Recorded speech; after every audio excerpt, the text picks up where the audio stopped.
Clap it up, clap it up, clap it up.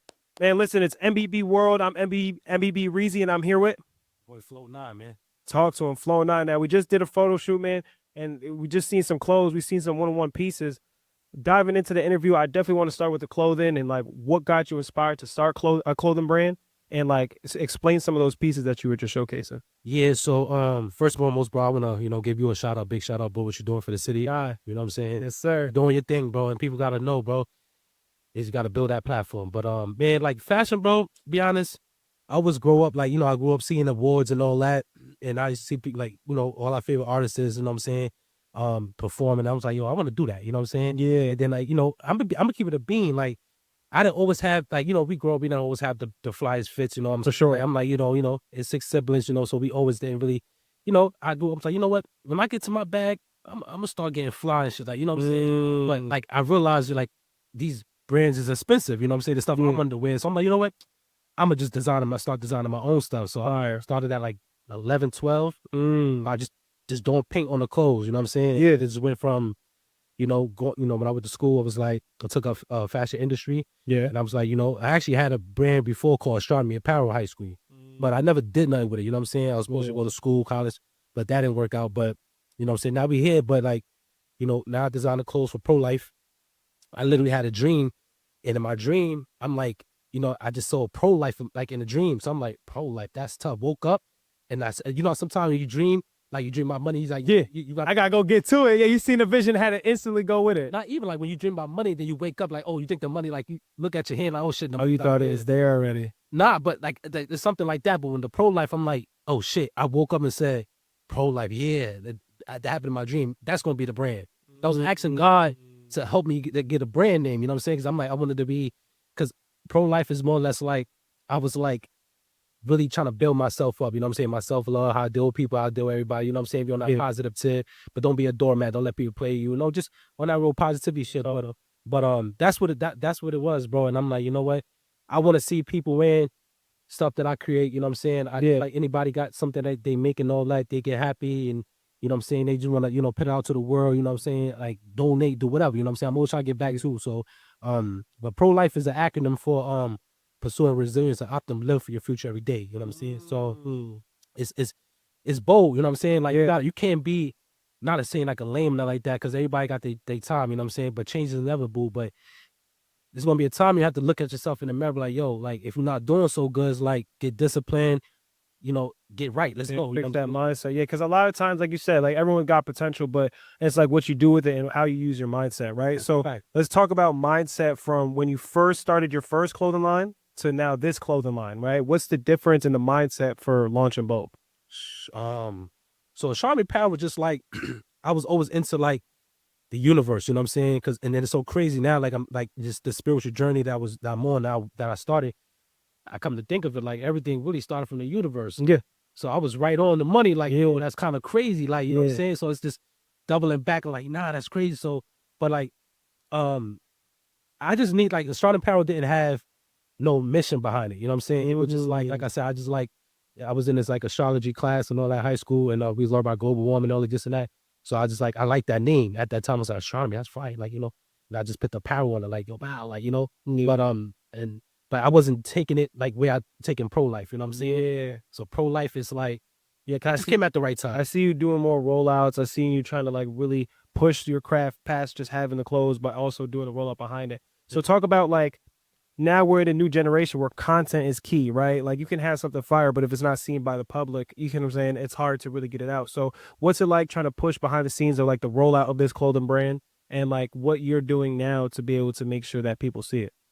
So, I mean, we're going to speak about the algorithm, you know what I'm saying? Like, I feel like posting enough and all that, people get you seen. Yeah. For also like, spending the money and all that. But I feel like you got to network. You got to get out there, talk to the people, you know what I'm saying? But just get on the streets and just word of mouth and stuff like that. Like one thing somebody told me one time, I was in New York City one time, I'm out there trying to sell shirts and stuff like that. The dude was like, yo, you got a business card? I'm like, nah. He's like, yo, bro, you just can't come up to me and he was asking me all these things, like, you know what I'm saying? So it's like kind of like I was learning stage, like you said, what's the mission behind it? He said, I'm just not going to buy it because I don't, it's not that I don't want to support you, is that I don't, you're not doing it right. Yes. So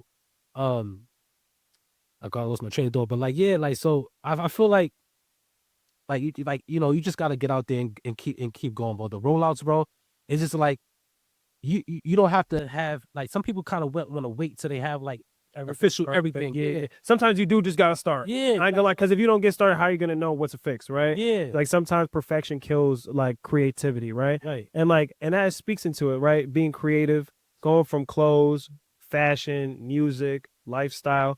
What's it like trying to merge the fashion into the music industry because you're also a rapper? Yeah, I feel like people. All right, so that's another thing. Like, I'm 36. I'm telling my age. Like, but every time I say my age, like I said, people always say, young. Yeah. I know it's a young man game, music. You know what I'm saying? But it doesn't matter because, like, I feel like that's changing though. Like, I feel like a lot of celebrities that we've seen 10, 15 years ago that are popping off are kind of reshaping that now. Like even Jim Jones. Like I feel like he went on a crazy promo run and like he's dropping new music that's like modern to this day. So right. I think that might have been something that was pushed for a while, like, oh, it's a younger man's game. But now I think it's kind of like a consistency game. But you can continue. I just don't think too much it's just a younger person's game, because I see a lot of 30 plus kind of taking over the industry because they have a foundation rather than just running gunning it. Well, I feel like the industry, the labels, is going to say it's a young man game because they want the young guys. I mean, I'm not going to go too deep into that because, we could talk about like how they want the young guys so they could promote certain, like, you know what I'm saying, agendas, you know what I'm easier to manipulate. Yeah. People are new. They have new See, like if you're established, it's hard to manipulate. If you're established and have an understanding, it's hard to use for their agenda. So I know what you mean with that. Right. And if you got all your business lined up, you're not coming to them with like just talent. Yeah. They gotta put the right contract on the table. Like, no, they're giving you so much stuff, so they're gonna try to abuse you. You know what I'm saying? Yeah.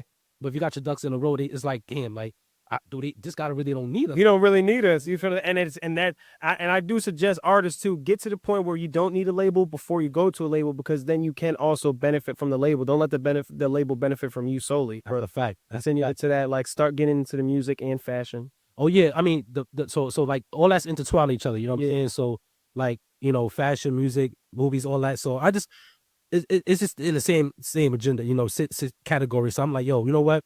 I'm gonna do that. It's kind of like what you're doing. You know what I'm saying with the part of this space. So space, like you doing, like I asked you, you do this, you do that, you do everything. You gotta do it all. You feel me? Like, so it just goes together. You know what I'm saying? It's nothing too special. Fashion and art and music definitely go together. It's definitely dope if you can have like a dope clothing brand, which you do, and then mix it with the talent with art, like with music. Right. It's definitely dope because now a music video can be both a photo shoot, video shoot for the clothing and for you as a personal brand. Right. So speak on that, like, no industry signing, right? We're independent. So like, what's it like being an independent artist, going into multiple different lanes, and like, how is that juggling that, and how is that on your mental health? So a lot of the times, like I said, you have to wear a lot of hats. You know what I'm saying? But you might want to just like see everything. Yeah. So you can know how it works, because that's how a lot of people get like messed up in their contract. They don't know. They don't want to see all that. They say, oh, if this person handled that, you just worry about that. Nah, like just, you know what I'm saying? See everything. It's not too crazy what I mental before. I just kind of like feel like unmotivated, you know what I'm saying? Yeah. Uncreative, like, you know what I'm saying? Like, damn, I gotta do this, I gotta do that. Like, what I'm gonna do? Like, I need a team. Like, but just get started. You know what I'm saying? Like, you know what I'm saying? You can learn all this stuff, but just taking one step at a time. Don't try to eat too much off the plate. You know what I'm saying? Yeah. Just one thing at a time, and then let it all like mash together and all that. But it's cool. It's a cool journey, bro. Like, independent, bro. I would never like kind of like sign to a major label anyway. Yeah, I know what it comes with now. Yeah, but like, listen, man. You know what I'm saying? Being independent, you get to choose what you want to do. Now, being dependent, you dependent on what the next man say. Right, it makes sense, right? You hear the words, like, you know what I'm saying. So I feel like, you keep all your ownership of things, and you got it. But see, what they don't say is like it's full creativity. Yeah, because when you're labeled, like they dressing you, be careful with that. Be careful with that. Be careful. So, and then they, doing this, doing that, and you might not want to do it, but you got to do it. Yeah, because you signed that dotted line. Yeah, that's by the time black and white paper now. Hope you didn't do it in blood. So yeah, that's crazy. And so all right, so we're talking about like lifestyle. We're talking about industry. What was Flo9 like before the clothes, before the music? I don't know, man. Like I always dabble in the music. I just I'm a family man, bro. Like I got kids, you know what I'm saying? I love being a father, you know what I'm saying? I got 3 daughters and 1 son. So I love being with them, bro. That like it just gives me like happiness. You know what I'm saying? And but so I feel like when I'm not working a little 9 to 5, not doing my clothes, not doing music, I'm with my, I'm trying to be with my kids. You know what I'm saying? Like, and like, having a good partner too. Yeah. You know what I'm saying? Like, somebody on your side that understands the mission. You know what I'm saying? Which is important because you guys, That's it. I mean, you don't want somebody on your side that don't understand the mission because now you got the closest one to being an enemy. And that is a lot of times in this industry, it can be hard because, there's a lot of things, there's a lot of late nights, some of things that can, strive away from building wholesome relationships and being with the family. So like, what would you say just in the industry, like the biggest struggle, I guess, coming up into the industry has been for you? Just like, coming into it, like, I feel like it was changing so much, you know what I'm saying? Like, and I seen it changing as I was like, I said, I probably started really recording when I was like 16. And I feel like around the time Soulja Boy got on, I feel like I was Soulja Boy. You know what I'm saying? But just Soulja Boy was a little ahead of his time because maybe he knew something that I didn't know. Like, you know what I'm saying? Like, I know I can do, like, I had a studio, but it's a way to record. So it makes it like, I didn't know about mixing, mastering, cleaning your vocals, you know what I'm saying?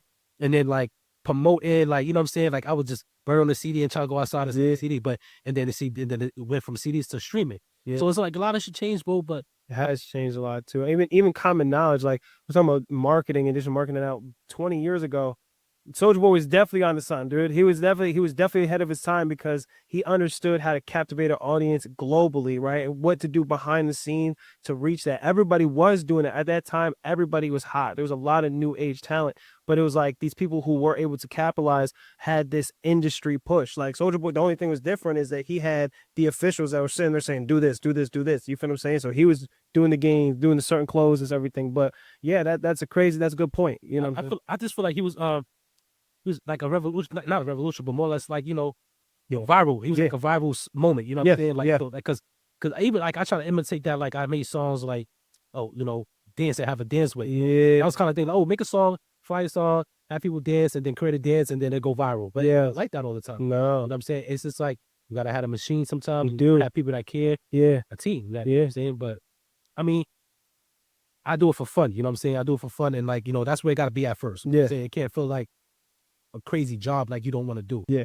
I was gonna say too. That'd be fun. So coming from that era, kind of seeing like the Soulja Boy kind of wave, and then following artists that were on that wave to now, or 2 decades into it. Like, what do you see the difference between like that era versus now? Or do you feel like it's the same? That's a good question. I feel like the music changed. Definitely the music changed. Obviously, because they got the drill, and no, a lot of people's not accepting the drill. I guess it's all like how you rapping on the drill beats. But I feel like I don't know, man. Like, cause I feel like I noticed like it'd be like back, like I was listening to music from my pops era and stuff. It'd be like more storytelling in the music. I feel like in songs it would be like people would, all right, if they're gonna talk about something profanic or whatever, it would be more like analogies about it. Like it'd be like they wouldn't just straight say, "Oh, I'm gonna go kill him." They'd be like, "Oh, he went to," I don't know. They would set it up to where they're not using the words, but they're telling the story about it. So now it's like I feel like it's less storytelling, more just like straight to the point, which is like, I don't know. I think it's weird because I miss the storytelling era. You feel what I'm saying? Yeah, I feel no. You got a point on that because the storytelling, like it's like realness. You know what I'm saying? Like, it gives you it draws you in, and it's kind of like you're reading a book. Saying So maybe that's one thing to do. Bring it back. I kind of do storytelling a little bit when I rap. You can't do that on every song. You know what I'm saying? The one I was playing Invite Me to the Function. Which was nice. I like that one. Like you can't really do storytelling on that like that, bro. You can't. Like if you talk about like love and certain things like that, like Brenda's got a baby and stuff. It kind of like storytell, but they do need to bring that back. You know what I'm saying? Like, again, music is not for young people. For me, it's universal. Everybody knows. You know what I'm saying? Because Benny the Butcher, he was always signed to what's the label? Griselda, I believe. Something like that, I believe. But he's from Buffalo, so it's not. They try to say it's nothing popping out there. But he got signed. He said he got signed almost when he was 40. That's what. And that's crazy. And we're seeing that happen. Because I feel like now in today's age, there's so many different lanes you can fit in. The most trending lane might be like, for the youth or whatever cases, but there's so many different markets now that it doesn't matter what you do or how you do it. There's a way. There's literally like 8 billion people on this earth. Right. If you take 0.0000001%, that's still like 800,000, right? So I believe I could get 0.00001% to fuck with me, right? And anybody should, right? So that's how many people are in the world. Want to. Exactly. So right, and if you get that amount of people to buy a CD, to buy a shirt, to buy a book or whatever the case is, you can be financially stable, right? And that should be a goal in any of these industries. Like, do what you love and become financially stable from what you love, right? You got to take the hard times with it. That's going to come with anything, right? Being an entrepreneur, being a father, being a businessman. Of course, you're going to have highs and lows, but like, how many people can say they're doing what they love, for what they love, by what they love? You feel what I'm trying to say? That's a fact. And to go into like, when you talk about money and stuff, and like money, is this a lot of things to it? Like, you gotta have money management, you gotta be disciplined, Yeah. you gotta be consistent, and you know, sometimes you gotta, like, I hear a lot of guys in a lot of old interviews, like, you know, they had a situation with they girl, you know what I'm saying? Yep. Like, they outside too much, but they really promote and endorse certain things, and they not spending time with their kids. You know what I'm saying? So it's sacrifice too, man. But Yeah. you gotta have your paper right, and all you need is 100 people to really jack you. That's gonna go to your shows. Yep. It's 100 people. It's all go to big. shows. I think it's 100 or 1,000 if I forget. But I remember the guy said either 100 or 1,000. Yeah. They buying your merch, they going to your shows, and they supporting you in every way. All you need is 100, and you could actually live off. You can live off that. Yeah. Yeah. It takes a tight knit community. Like we were talking about community off camera, like just building the community, what that could do. It's like when you have that push, people get, all right, you see like 100 likes on a photo. People are like, oh, that's cool. If you had 100 people in the room supporting that same product that you just posted about, you would feel it more. I think the difference nowadays is like, we look at that number 100 or 1,000 and we don't think about it as great anymore, because back in the day, it has to be in real time. Now it's like all through views, through likes and stuff. Right. And we would take for granted what it could be. But realistically, 100, 1,000 people coming to your show screaming your name, you're gonna feel that energy. So speaking on to like energy in the music industry, into fashion, and just in lifestyle, like, what has the energy like been, or the switch up from when you first started to now? Like, what do you see your energy as now? Like, if you could describe your energy for music or for fashion, like, what would that be? Yo, it's going over the threshold. You know what I'm saying? Like, I just feel like once you got that blueprint, yeah, you know, you can't be stopped. You know what I'm saying? You only gonna stop yourself. You know what I'm saying? Just because somebody don't like your post or buy this, you're gonna hear 100. Okay, that's what I'm gonna go back to. You saw in the business, like you said something about how would you know if you don't get started? Yeah. And how you don't know what, like, you're gonna make mistakes and yeah. Yeah. In business, you're gonna make mistakes. Yeah. Oh yeah. If you make mistakes, somebody said that's a good thing, because now you know what not to do. Exactly. You know exactly. So we just keep going, you know what I'm saying? And it's all gonna go crazy. But yeah, the energy you gotta believe it more than like just like you believe in God. Like, yeah. I can't even say that because some people don't believe in God. Yeah. But I'm talking about people that God fearing people, right? Yes.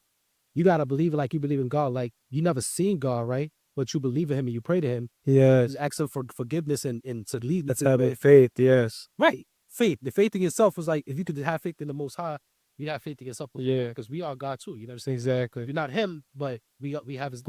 I believe that we're so in my religion, I'm a Christian man, so I believe in Jesus Christ died on the cross for our sins. So I believe that when Jesus Christ died on the cross for our sin, that was the ultimate gift from God. He sacrificed his own son, which was his own version of himself, for flesh and blood, to be able to forgive us for our sins. You know, that was what people quote to be a perfect man. He was curing the blind, he was helping the sick, and he was still striking down. So if we could strike down somebody like that when we're on our journey, living through that fruition, through that energy, flowing through that state, because once you pray, once you're blessed by God is within us all. He takes our soul and takes it out of our flesh, which is devilish, right?